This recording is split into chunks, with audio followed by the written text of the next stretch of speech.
Assalamualaikum warahmatullahi wabarakatuh. Selamat pagi Aga Kareba pemirsa. Senang sekali saya Tisna Aulia menyapa Anda di program acara Pautere Panggung Obrolan Terkini. Dan di pagi ini pemirsa kami berkesempatan untuk berkunjung di kantor DPRD Kota Makassar sekaligus berbincang perihal peran Komisi A dalam kerjasama pemerintahan. Dan untuk membahas lebih detail terkait hal tersebut, di sebelah kanan saya sudah ada Bapak Anwar Farouk. Beliau merupakan anggota DPRD Kota Makassar bidang pemerintahan dari fraksi PKS. Kita sapa terlebih dahulu. Assalamualaikum, selamat pagi Pak Anwar. Waalaikumsalam warahmatullahi wabarakatuh. Selamat pagi Kak Tisna, selamat pagi pemirsa. Gimana kabarnya Pak? Baik? Alhamdulillah luar biasa, baik sekali. Luar biasa. Nah, sebelumnya Pak, saya mengucapkan terima kasih atas waktunya sudah berkenan untuk berbincang bersama kami di program Pautere hari ini. Gimana Pak akhir-akhir ini kesibukannya di DPRD Kota Makassar? Ya, Mbak Tisna, alhamdulillah kami dari Komisi A sekarang ini sedang sibuk. Pertama kita ada rapat untuk penentuan APBD pokok dan APBD perubahan ya, yang kita jalankan sekarang ini, dan juga kita melakukan monitoring terhadap mitra-mitra kerja kita di Komisi A. Nah, terkait dengan tema yang akan kita bahas tentang di episode Pautere hari ini, Pak, tentu tidak jauh dari kesibukan Bapak sebagai wakil rakyat. Nah, yaitu peran Komisi A dalam kerjasama pemerintahan. Tentunya membahas hal itu tidak jauh dari fungsi dan juga wewenang dari DPRD. Apa yang sejauh ini telah dilakukan oleh Komisi A Kota Makassar dalam menjalankan fungsinya? Ya. Baik, terakhir ini yang kita lakukan adalah pertama, kita melakukan penertiban ataupun peninjauan terhadap tempat-tempat usaha. Beberapa waktu yang lalu kita meninjau tempat hiburan malam THM. Apakah mempunyai izin ataupun izinnya masih ada atau sudah kadaluarsa, dan juga termasuk THM yang dilaporkan oleh masyarakat mengganggu ketertiban ataupun ketentraman masyarakat di sekitar. Nah, itu kita tinjau, kemudian kita bekerja sama dengan dinas terkait, dalam hal ini Satpol PP, kemudian juga dinas PTSP untuk melihat izin dan kelayakan mereka untuk beroperasi di malam hari. Ya, baik, terkait tentang hal yang tempat hiburan malam tadi yang mungkin belum memiliki izin usaha, seperti apa Komisi A mengatasi hal tersebut? Ya, pertama kita jadi bersama dengan PTSP dan dinas terkait ya, dilakukan pembinaan terhadap mereka. Tentunya tidak langsung kita tutup ya. Apabila ada pelanggaran-pelanggaran yang dilakukan, maka kita menghimbau kepada mereka untuk memperbarui izin ataupun memperbaharui izin mereka untuk bisa beroperasi. Nah, kalaupun mereka masih bandel, maka itu terpaksa kita minta supaya disegel. Bukan DPRD yang menyegel, tapi dinas terkait. Ini termasuk fungsi pengawasan ya Pak? Ya, ini fungsi pengawasan kita terhadap tempat hiburan malam, salah satunya ya. Masih banyak lagi hal-hal yang lain yang kita lakukan. Nah, dari sekian banyak fungsi dan juga yang telah dijalankan, dan juga tentunya sudah menjadi tanggung jawab dari Komisi A DPRD Kota Makassar, salah satunya adalah perancangan peraturan daerah atau Ranperda. Saya ingin tahu Ranperda apa saja yang sudah dilahirkan sampai saat ini. Ya. Saat ini yang sedang kita gagas adalah Ranperda kerjasama antar daerah, gitu. Kerjasama antar daerah yang sudah kita lakukan expose, ya. Kemudian juga ada Perda yang sedang kita gagas juga, Perda inovasi daerah, gitu. Yang ini sedang kita ajukan untuk kita bisa bahas. Nah, di Perda kerjasama antar daerah itu nantinya akan tertata lebih baik bagaimana prosedur pelaksanaan kerjasama antar daerah, baik itu antar daerah terhadap sesama daerah, misalnya dengan Goa, dengan Maros, ataupun dengan instansi yang lain, dalam hal ini perusahaan-perusahaan swasta bagaimana kita bekerja itu juga diatur di situ. Kemudian Pak, bagaimana dengan evaluasi Perda sebelumnya? Apakah sudah berjalan dengan baik atau mungkin sebaliknya? Perda yang ada sudah berjalan dengan baik, sudah diaplikasikan, namun ada hal-hal tertentu yang kita harus perbaiki di dalam perda tersebut sehingga akan menjadi lebih bagus untuk bisa diterapkan, diaplikasikan dan baik untuk semuanya, baik untuk pemerintah, baik untuk pengusaha, baik untuk mitra-mitra kita di daerah. Baik, bentuk pengawasan seperti apa Pak yang dilakukan oleh Komisi A DPRD Kota Makassar? Pengawasan yang kita lakukan secara umum ya, artinya begini. Sekarang ini kan masih ada orang yang kesulitan pada saat dia misalnya di Dukcapil ya, dalam Peran Catatan Sipil adalah salah satu dari mitra kita. Misalnya masih susah mereka untuk bisa mendapatkan KTP ya. Kemudian juga masih susah untuk mereka mendapatkan surat keterangan lahir. Nah, ini yang kita advokasi. Fungsi kita adalah mendengarkan keluhan daripada masyarakat. Kalau misalnya ada masyarakat yang kesusahan untuk bisa membuat KTP ataupun buat surat lahir ataupun surat-surat lainnya yang diperlukan, maka kita akan menanyakannya kepada dinas terkait dalam Dukcapil ini apa, kenapa bisa susah, ataupun mungkin ada alasan belangkonya habis gitu. Nah, kita tanyakan kenapa belangkonya bisa habis, apa bisa adanya. Baik, nanti kami akan lebih lanjut lagi membahas tentang peran Komisi A dalam kerjasama pemerintah, tapi usai jeda berikut ini pemirsa Pautere tetaplah bersama kami.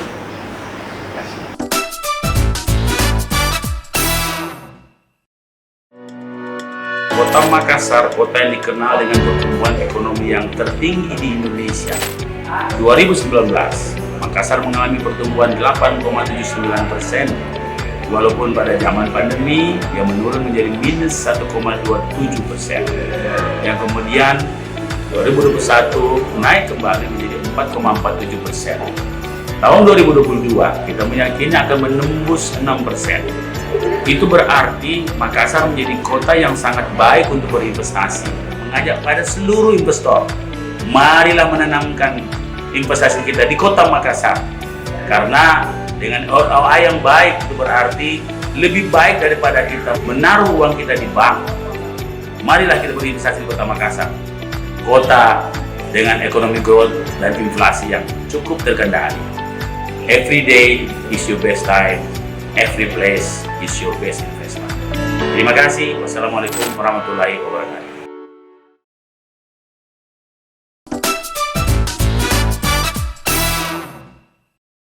Anda kembali bersama kami di Pautere, panggung obrolan terkini pemirsa, dan masih bersama dengan Pak Anwar Paruh.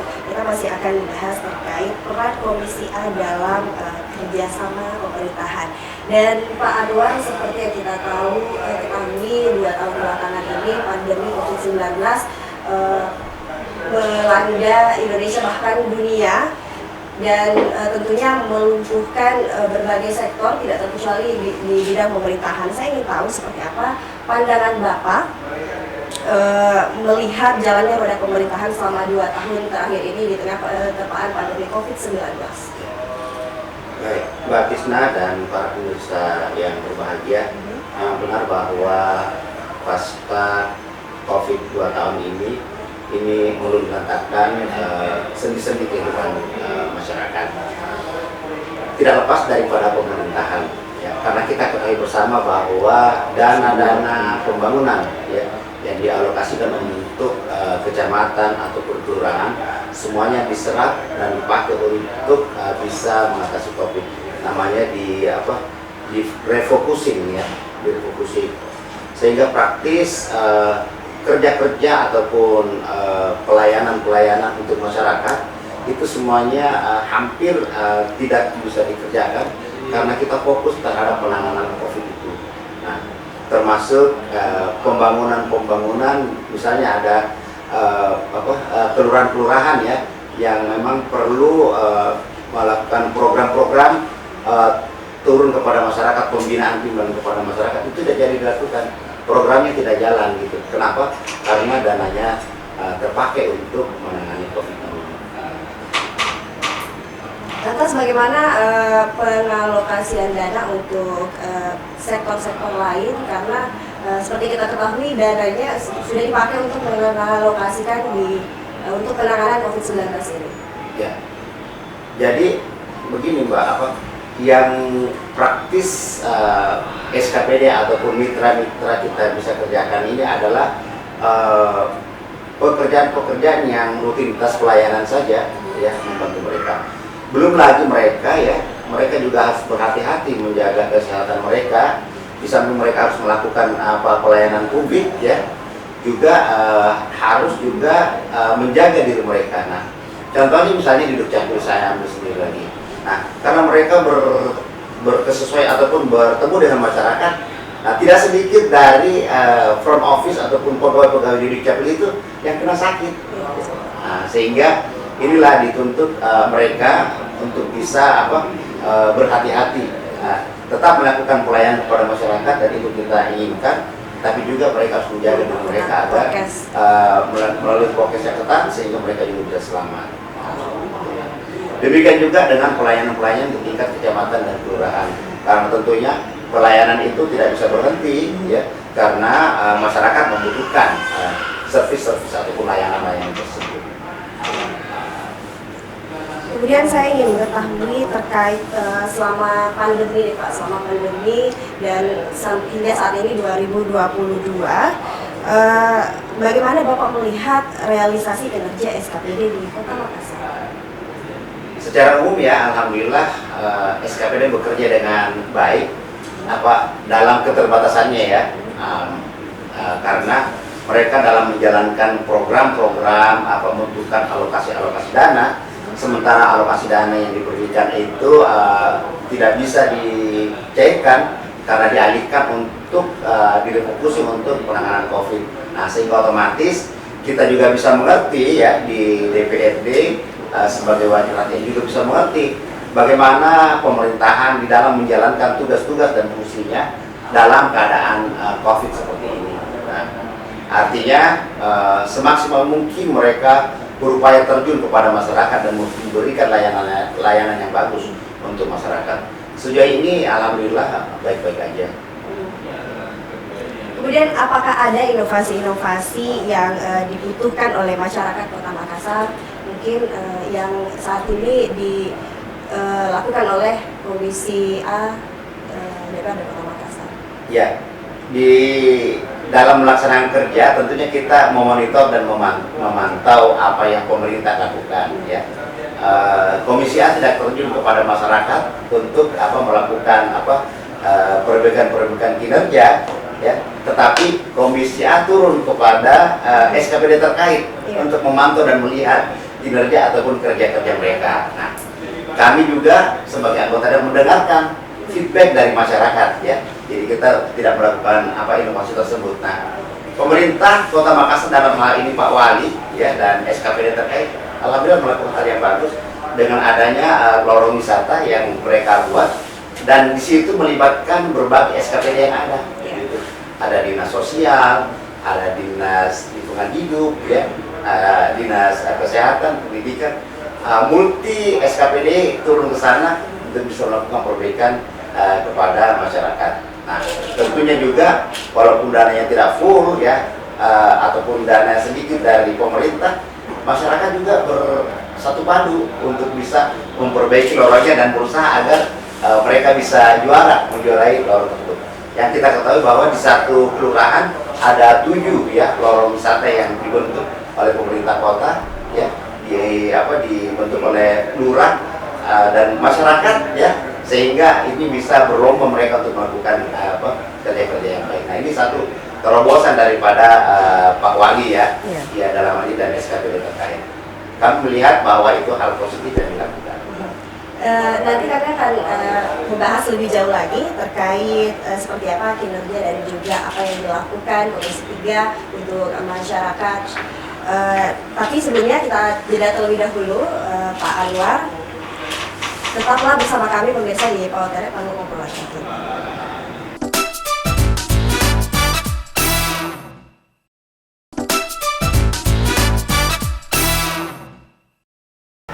Anda kembali bersama kami di Pautere, panggung obrolan terkini, pemirsa, dan kita ingin mengetahui lebih jauh lagi terkait dengan peran Komisi A dalam kerja sama pemerintah, dan pasti bersama dengan Pak Anwar Faruk. Kali ini saya ingin mengetahui seperti apa hasil reses dari Komisi A DPRD Kota Makassar.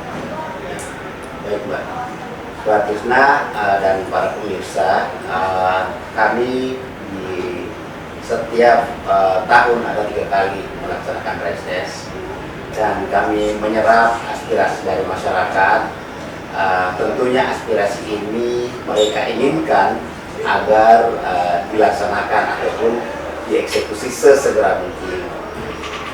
Walaupun masyarakat itu sedikit yang tahu bagaimana proses yang harus dilaksanakan pada saat reses, usulan-usulan itu masuk, ya. Tetapi kami berusaha memberikan penyadaran ataupun informasi mereka kepada mereka bahwa setelah mereka mengusulkan, ya, tentunya dibagi porsi-porsinya. Ada porsi kerja-kerja yang harus dilakukan oleh pemerintah kota, ada juga yang harus dilakukan oleh pemerintah provinsi, atau juga ada porsi, ya, kerja yang harus dilakukan oleh pemerintah pusat. Tentunya kami selaku anggota Dewan di DPRD Kota akan mengambil porsi-porsi yang kita bisa kerjakan di kota. Misalnya untuk keluhan-keluhan yang masuk itu ada banyak, ya. Yang utamanya mengenai fisik, terutama mengenai drainase, jalan lingkungan. Nah, kebetulan sebelum rolling kemarin saya berada di Komisi C. Nah, sehingga erat kaitannya dengan kebutuhan masyarakat. Kita melihat masih banyak dari masyarakat kita di dapil saya adalah di dapil Ujung Pandang, Makassar, Lokocini, ya. Masih banyak jalan-jalan memang yang layak untuk diperbaiki, jalan lingkungan. Sehingga usulan mereka itu, bahkan mereka itu kadang sampai curhat bahwasanya ini dalam setiap tahun musrembang dilakukan selalu diusulkan, bahkan sudah pernah diukur, tetapi realisasinya belum ada. Nah, kembali kepada hal yang tadi Mbak Tisna, bahwasanya dana-dana yang dialokasikan untuk perbaikan fisik tersebut, ya, diambil ataupun direfokusi untuk menangani pandemi COVID ini. Alhamdulillah masih ada dana-dana yang bisa dilakukan untuk misalnya perbaikan. Nah, sehingga di daerah saya, di dapil saya, alhamdulillah ada beberapa ruas-ruas jalan di lingkungan dan juga perbaikan-perbaikan drainase yang dilakukan. Jadi masih ada beberapa hal yang bisa tercover dari alokasi dana tersebut, ya? Ya, masih ada beberapa hal yang bisa dilakukan ataupun bisa dilaksanakan, ya. Untuk kerusakan-kerusakan minor, yang kerusakan-kerusakan kecil, ataupun bahkan perbaikan jalan untuk lebar dan panjang yang tidak terlalu banyak, itu bisa masuk di dalam dana pemeliharaan. Nah, juga terkait dengan masalah penerangan jalan umum PJU. Nah, dinas PJU awalnya ini adanya di dinas PU.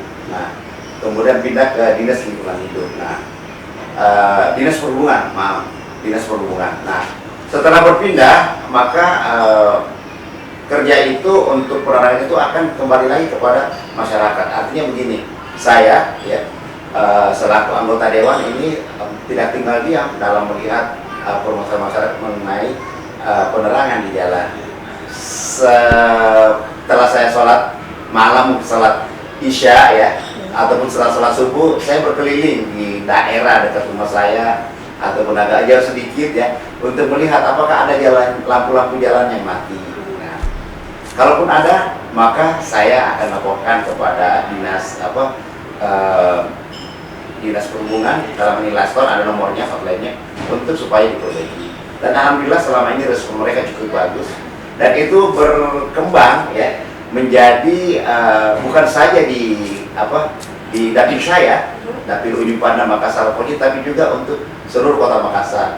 Jadi kalau ada teman-teman yang melaporkan bahwa di daerahnya atau dekat rumahnya ada lampunya yang padam, maka setelah mereka menghubungi Laston tapi masih belum tertanggapi, boleh langsung ke anggota dewan ataupun anggota seperti itu.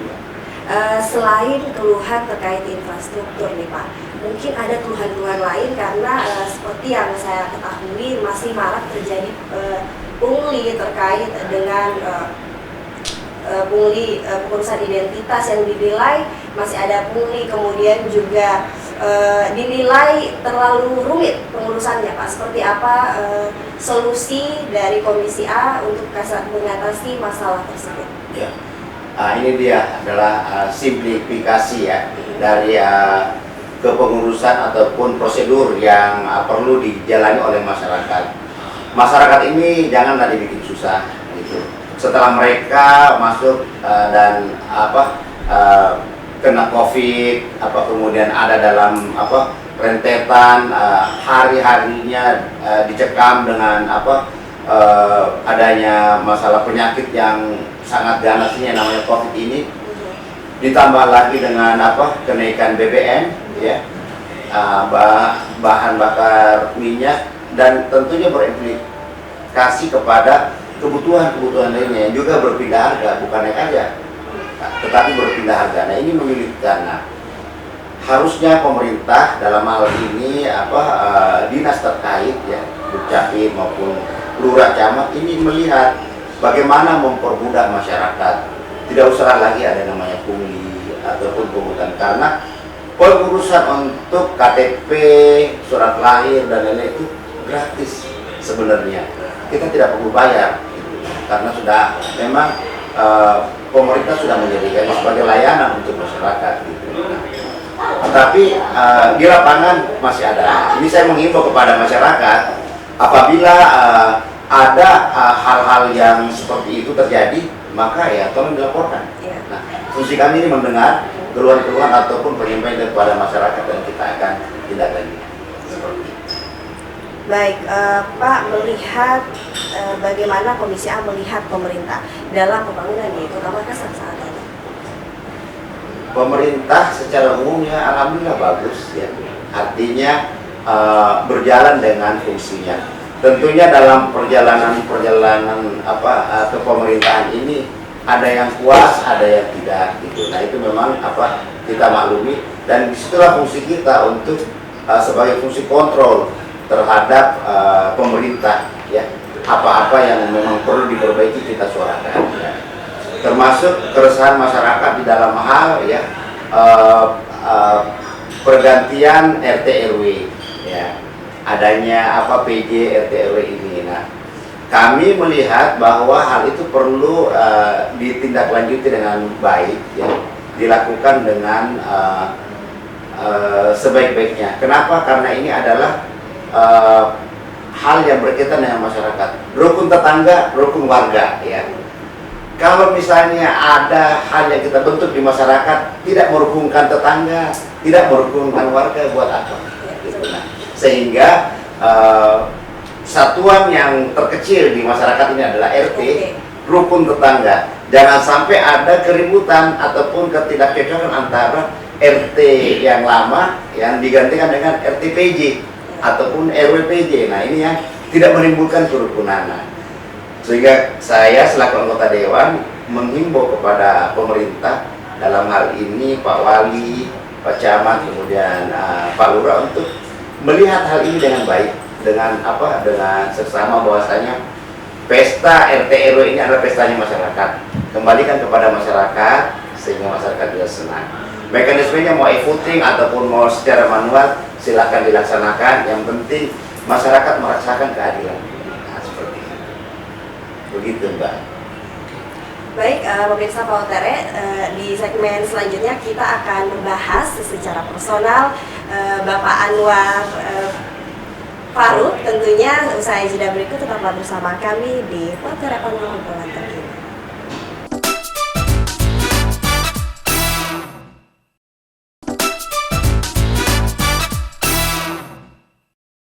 Anda kembali di Pautere, panggung obrolan terkini pemirsa, dan masih bersama Pak Anwar Farouk. Setelah tadi kita telah membahas terkait tugas dan fungsi dari Komisi A DPRD Kota Makassar, sekarang kita ingin mengenal lebih dekat Pak Anwar Farouk.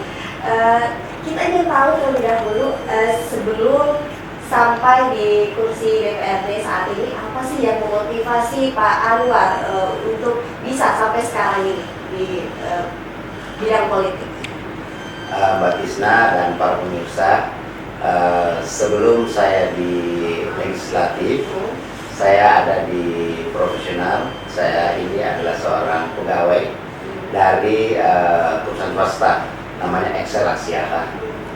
Di sana saya 20 tahun. Nah, sebelumnya di Astra International BMW selama 3 tahun.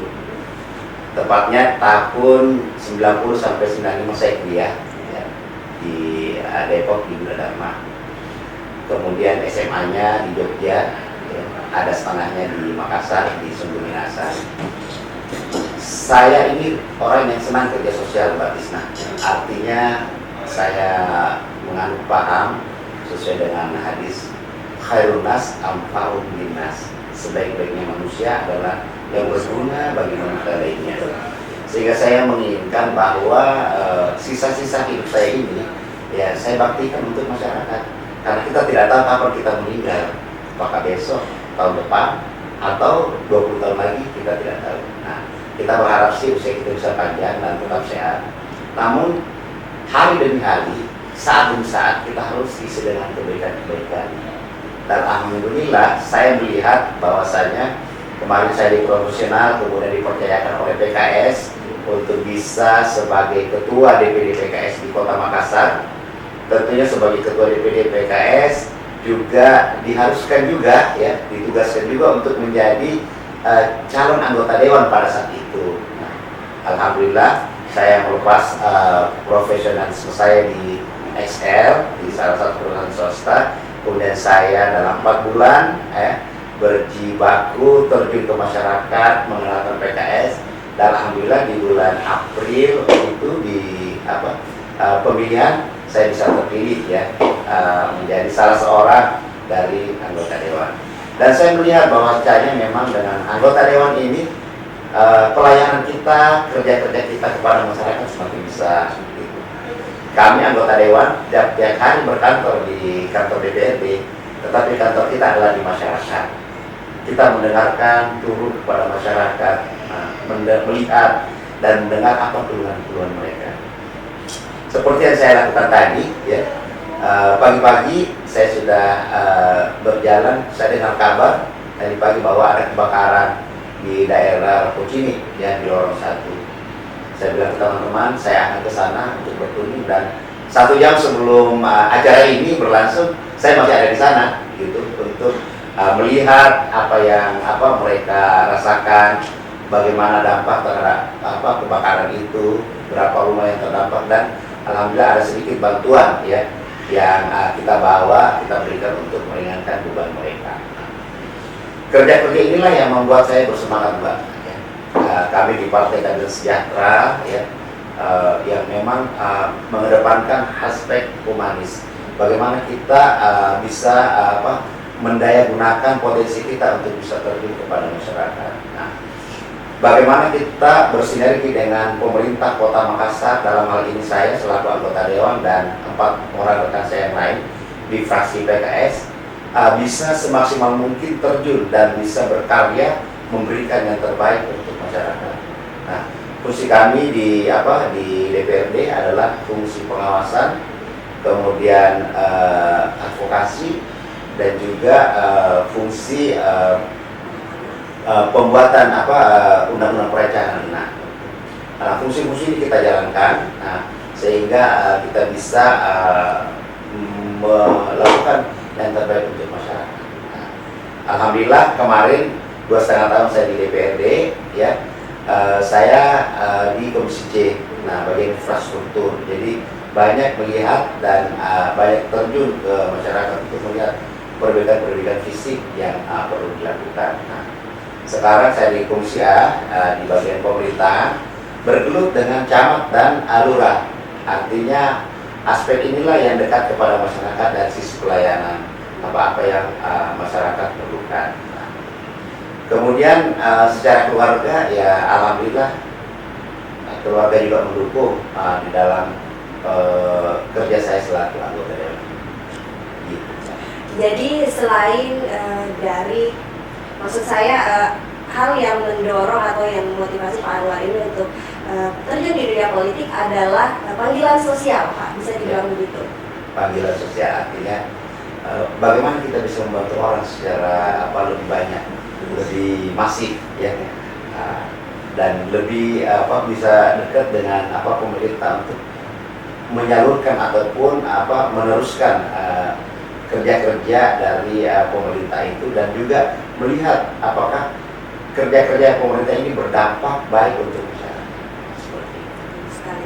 Nah, tadi Bapak juga sempat menyinggung terkait profesi Bapak sebelumnya yang ternyata jauh dari profesi saat ini. Ya. Nah, mungkin di latar belakang pendidikan apakah sejalan dengan profesi yang Bapak geluti saat Ya. ini? Dulu waktu saya kuliah, Mbak, kemudian juga di SMA, saya aktif di ROHIS ya. ROHIS itu ya artinya bagaimana kita juga bisa secara kecil ya, skup terkecil ya di kampus ya, bagaimana menyadarkan masyarakat untuk bisa selalu berbuat baik ya, amar ma'ruf nahi munkar istilahnya seperti itu. Dan setelah terjun di dunia politik dan di profesional juga ya, selain saya aktif di bidang saya di telekomunikasi, saya juga selaku aktivis dari ataupun ketua dari Dewan Masjid yang ada di kantor dan juga ada di organisasi. Dan saya juga selaku presiden daripada Serikat Pekerja, baik itu secara nasional maupun secara internasional. Seperti itu. Jadi bisa dikatakan bahwa kegiatan-kegiatan lain hal ini mendukung profesi Bapak di dunia politik. Seluruh apa yang saya alami sebelum saya terjun ke dunia politik itu semuanya terpakai pada saat kita terjun di dunia politik ini, Mbak, gitu. Karena di proses saya sebelumnya juga ya, saya juga terjun pada masyarakat untuk melihat bagaimana perusahaan ini ini bisa berguna untuk masyarakat secara lebih luas. Nah, sama begitu balik kepada DPRD, dan tentunya ini adalah lidah penyambung masyarakat. Nah, saya menginginkan ya agar kerja-kerja saya juga lebih banyak dirasakan oleh masyarakat. Baik pemirsa Pautere, di segmen 5 nanti kami akan membahas lebih jauh lagi tentang profil dari Pak Anwar Farouk. Tetap bersama kami di Pautere.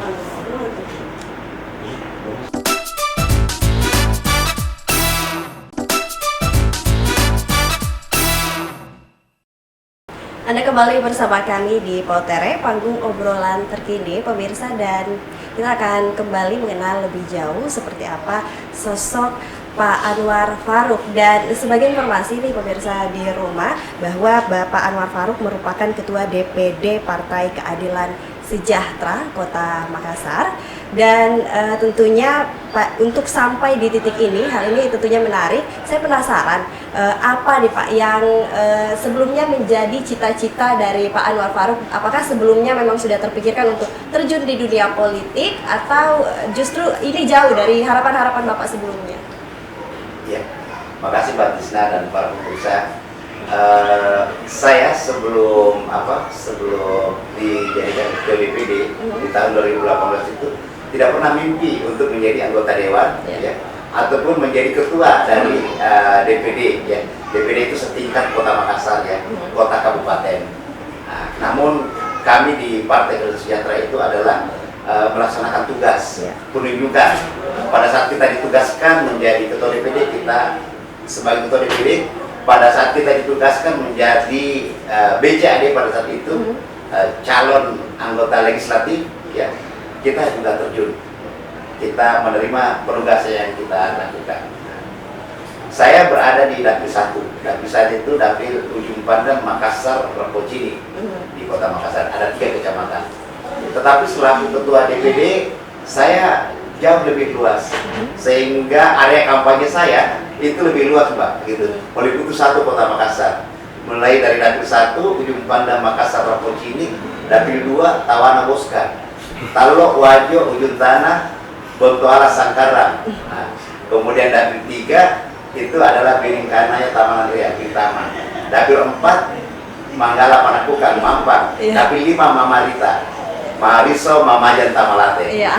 Saya ada di sana terus untuk bisa memotivasi kader-kader anggota-anggota PKS untuk mengenalkan bahwa PKS itu ada untuk masyarakat dan bekerja untuk masyarakat. Seperti itu. Baik Pak, tidak lama lagi saat ini kita sudah akan memasuki tahun politik. Apakah Bapak sudah bersedia untuk maju kembali? Ya, saya bertugas menjaga kursi di Kota Makassar ini dari 5 menjadi 10 kursi. Jadi artinya setiap dapil kita upayakan ada 1 kursi tambahan. Sementara kursi yang kita peroleh tetap kita pertahankan. Mudah-mudahan ini bukan sebagai ambisi pribadi, ya, tetapi keinginan kita untuk bisa memberikan kerja yang lebih baik kepada masyarakat. Nah, ibaratnya mesin, ya, mesin pesawat. Kalau satu mesin itu kecepatannya sedang, tapi dengan 2 mesin bisa lebih kencang lagi untuk bekerja dan terjun kepada masyarakat, menyerap aspirasi dan keinginan masyarakat kita sampaikan kepada pemerintah. Juga program-program pemerintah kita sampaikan juga kepada masyarakat. Nah, melalui legislatif ini. Nah, sehingga kerja-kerja keras ke depan di tahun pemilihan ini sudah kita lakukan. Kami di PKS juga sudah melakukan penjaringan untuk daftar calon anggota dewan. Jadi kita menerima masyarakat yang ingin berpartisipasi ataupun ingin bekerja di legislatif, ya, untuk terjun ke masyarakat melalui Partai Keadilan Sejahtera. Terkait rencana Bapak ke depannya nih untuk pemilihan di tahun-tahun politik yang akan datang, seperti apa dukungan keluarga Pak Anwar? Alhamdulillah, ya, saya punya 1 istri dan 7 orang anak. Ya.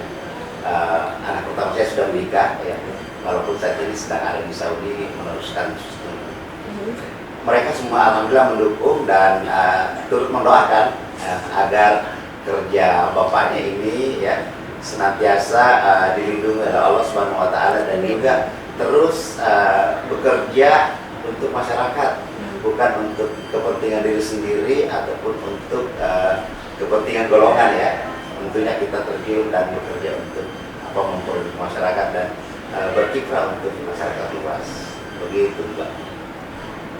Iya Pak, kemudian apakah suhu politik di tahun 2024 ini akan berbeda dengan 5 tahun lalu, Pak? Seperti apa Bapak melihatnya? Ya,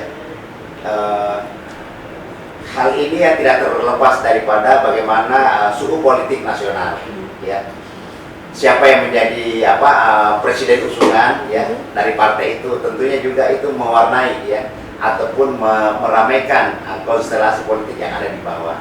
Nah, kami, ya, di Partai Keadilan Sejahtera melihat bahwa kita ini tunduk kepada keputusan pusat apa yang disampaikan. Nah, kalau pusat sudah menentukan bahwa kita akan berjalan di relnya, mendukung satu figur tertentu menjadi presiden, maka kita akan jalan ke situ.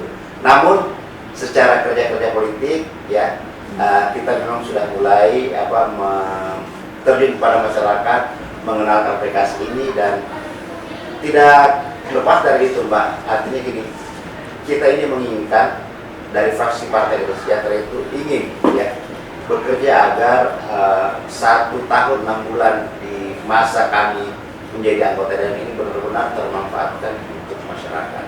Gitu. Artinya terlepas depan apakah kita akan terpilih atau tidak itu belakangan. Yang penting 1,5 tahun ini kita bekerja untuk masyarakat. Nanti masyarakat yang akan menilai. Nah, apakah kita layak tetap dengan 1 kursi atau layak mendapatkan 2 kursi untuk masing-masing dapil. Seperti itu. Nah, terakhir nih Pak Anwar, apa pesan Anda bagi warga Makassar khususnya di dapil Anda untuk memotivasi juga mungkin pemuda-pemuda di luar sana yang ingin terjun di dunia politik seperti Bapak? Ya, baik. Saya berpesan kepada masyarakat Kota Makassar umumnya, khususnya di Dapil 1 Ujung Bandar Makassar Lapocini, ya, agar jeli melihat partai-partai politik yang ini. Tentunya politik ini bukan coba-coba, artinya apa yang Anda pilih itu yang akan Anda rasakan paling tidak 5 tahun ke depan. Nah, sehingga kami menghimbau kepada masyarakat, anak muda pun juga ya, untuk benar-benar melihat partai-partai mana yang memang benar-benar bekerja untuk mereka, gitu, yang membela rakyat kecil, yang bekerja melayani dan mengayomi masyarakat. Karena sekarang sudah kelihatan, Mbak, ada partai yang tetap terjun ya, walaupun belum masa pemilihan gitu, nah, termasuk PKS ya. Tapi ada juga ya datangnya pada saat pemilihan saja gitu. Setelah itu tidak pernah didatang lagi. Kalau kami tidak, Mbak, artinya di PKS itu ada pemilihan, tidak ada pemilihan, tetap aja kita terjun kepada masyarakat, bekerja untuk masyarakat. Betul, luar biasa sekali Pak Anwar. Dan baik, terima kasih Pak Anwar atas waktunya sudah berkenan berbincang-bincang bersama kami di Pautere episode kali ini, dan juga telah memberikan penjelasan terkait tugas dan juga fungsi Komisi A DPRD Kota Makassar. Pemirsa, demikianlah perjumpaan kita di Pautere episode kali ini. Saya Tisna Aulia beserta seluruh kerabat kerja yang bertugas pamit undur diri dari hadapan Anda. Wassalamualaikum warahmatullahi wabarakatuh. Salam kita pada salam. Waalaikumsalam warahmatullahi wabarakatuh.